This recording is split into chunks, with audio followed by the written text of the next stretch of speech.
And the Oscar goes to Michael B. Jordan.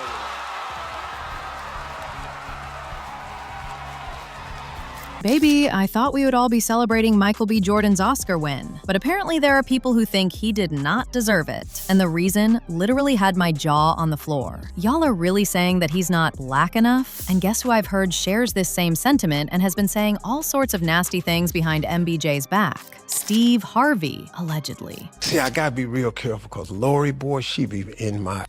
I can't make no mistakes. I can't make sense. I saw one of her exes somewhere at a game somewhere, and I shook his hand. Boy, I can't even touch his no more.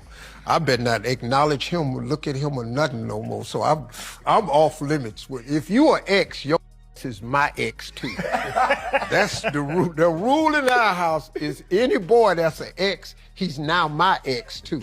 Well, apparently, Nicki Minaj and several other people are like, oh, hell no. Y'all are not going to go there with MBJ. Shout out to Donatella Versace for custom making this outfit for me. And shout out to Michael B. Jordan because he's going to be taking it off of me tonight. Based on what I've heard, Steve has been telling people MBJ wasn't ready or wasn't man enough for his daughter Lori, and this Oscar was a pity award. And Nicki is reportedly saying that Steve is just salty his daughter lost the latest Oscar winner. I hope y'all are seated cause it's messy as hell. Okay guys, of course y'all saw how Michael won the Oscars for Best Actor for playing those twins in Sinners, and literally went for a burger immediately after. And while half of the internet is popping champagne because it was about time, the other half is busy typing up 10-page manifestos on why he shouldn't have walked away with the gold. Now, I know that there's a lot that has been said about this win, and the biggest tea is that a lot of people think Michael only won because Timothée Chalamet basically fumbled the bag at the finish line. See, Timmy was the heavy favorite for Marty Supreme, until he decided to go on CNN and trash talk opera and ballet. Talk about a PR nightmare. I don't want to be working in ballet or opera or, things where it's like, hey, keep this thing alive, even though no one cares about this anymore. All respect to the ballet and opera people out there. Allegedly, suddenly the Academy voters were scrambling for a new favorite, and MBJ was right there, looking like a movie star. In fact, critics are saying Michael won by default because Chalamet's campaign went up in flames right before the ballots were due. There is also the entire scandal at BAFTAs, where the N-word was shouted at him, and people are saying he only got the Oscar award out of pity. Then there's the actual acting debate. Since he played twins, Smoke and Stack, some guys are complaining that he didn't actually do anything different for the two roles. They're saying it was just MBJ in two different outfits and that the twin magic was mostly just Ryan Coogler's clever directing and some expensive CGI. And don't even get the Wagner Moura or Ethan Hawke stans started. They are convinced their guys put in the performance of a lifetime in their films, but got ignored because MBJ is the bigger name who moves tickets. Well, there's another group that's been talking about how MBJ is not black enough to represent this win. The logic is basically that MBJ is too safe for Hollywood because he's the polished, mainstream A-lister who doesn't ruffle enough feathers. Like, people are actually saying that the Academy only gave him the Oscar because he's palatable and stars in big-budget studio hits, whereas they feel his co-star Delroy Lindo, who actually lost his category that same night, delivered the realer performance that actually deserved the flowers. It even got messier on X, with people debating if his win counted the same way because he spent his speech shouting out his dad's Ghanaian roots and his ancestors, rather than just focusing on the American experience. Honestly, if you ask me, this is a classic case of people moving the goalposts. One minute we're begging for black actors to get their dues, and the next minute the person who actually wins is the wrong kind of winner? Make it make sense. Anywho, allegedly this is where Steve Harvey comes in because he allegedly also does not believe that MBJ deserved the win. And he's been saying all sorts of things about the time MBJ dated his daughter Lori. The thing is, Michael B. Jordan just reached the mountaintop, and people are recently talking about all aspects of his life, including his exes. And according to the sources, certain people in Lori's circle, including her father, are trying to rewrite the history of their breakup to make Michael look like the villain. Basically, they are bringing up the assumption that the real reason why they broke up is because Michael prefers his milk a little white. Of course, this is given his long history of dating either white women or light-skinned women. In fact, just a day after Michael and Lori Harvey announced to People magazine that they were splitting up, he was spotted out in Hollywood with a woman fans described as a Kardashian-looking white girl. A Twitter user who claimed they went to the same Hollywood gym as Michael said he was spotted at the gym with a pretty brunette who they described as Kardashian-looking, which is basically a white girl with black hair. They also claimed that Michael and the woman appeared to be more than just friends, as they laughed and hugged each other before entering the gym together. Based on reports, this was super embarrassing for Lori, and one of the reasons why Steve Harvey held a grudge. And now that this relationship has come up again, Lori's circle, including Steve Harvey, is apparently saying that MBJ is always talking about championing for Black women, yet he is one of those who never chooses them. And by the way, he's actually had to address this allegation several times.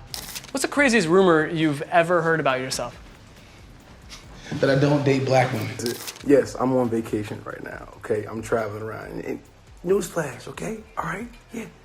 There's not a lot of Black women in Italy, okay? It's not. It's just not. I'm sorry. It's not, okay? Y'all plug it. I read through the comments and shit. Y'all tearing your boy up.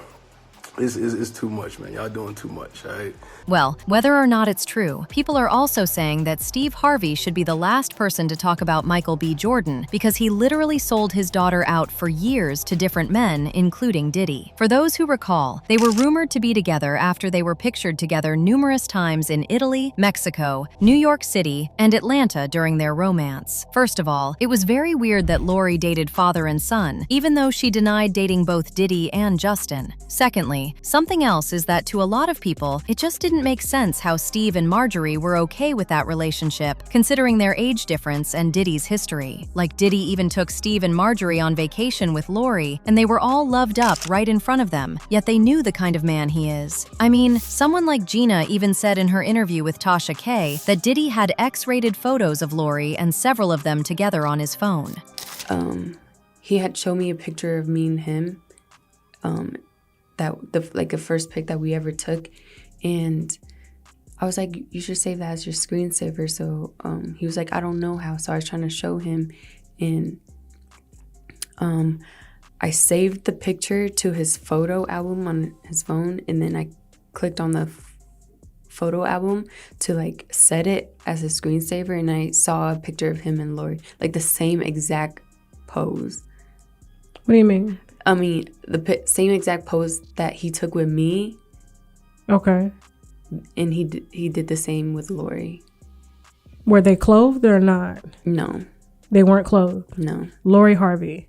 By the way, speaking of Diddy, there were also rumors that the split between MBJ and Lori may have been because Diddy sent MBJ a freak-off tape featuring Lori Harvey. See, Cassie mentioned in her court testimony that she and Michael B. Jordan had a brief fling after she found out Diddy was cheating on her. Apparently, as Cassie's legal team began building their case, which started much earlier than we thought, Diddy allegedly wanted to ensure that MBJ, who had intimate knowledge of Cassie's struggles during their 2015 fling, would not testify or support her. So he allegedly sent the tape. Basically, by showing MBJ compromising videos of his then-girlfriend with his former rival, Diddy effectively destroyed the relationship and reclaimed dominance over both of them. Allegedly, Michael B. Jordan got so mad that he wanted to finally get back, and even wanted to spill on how a 2019 pregnancy was handled quietly to protect the reputations of both Diddy and the Harvey family, especially given Steve Harvey's family man brand. Apparently, this is also why Steve Harvey has been saying all sorts of things about MBJ, to discredit him, because he knows that MBJ knows some things about him and his family. But people are out here supporting Michael B. Jordan, including Nicki Minaj. If you didn't already know, Nicki has been one of Michael's biggest supporters. And if you have been following her, then you already know she has been exposing and dragging all the gatekeepers of the industry. For years, Nicki has been high-key manifesting an MBJ moment from that legendary People's Choice Awards speech where she basically told the whole world he'd be taking her outfit off later. She's been the unofficial president of the Michael B. Jordan fan club since the Creed days, so seeing her swoop in now should not be surprising. Apparently, she's being very vocal about the industry fathers like Steve, who allegedly tried to dim Michael's light after the Lori Harvey breakup, and she's not here for anyone trying to discredit his Oscar win. According to sources close to her, she believes that just like Jay-Z, Steve is just another paid handler who gatekeeps more than he supports, and that his daughter is just an industry pass-around with no real talent. Honestly, I never expected this Oscar to attract so much drama, but I'd love to know what you think. Was it well-deserved, or was it handed to MBJ? Also, what are your thoughts on Steve and Lori supposedly being salty? Sound off in the comments section below.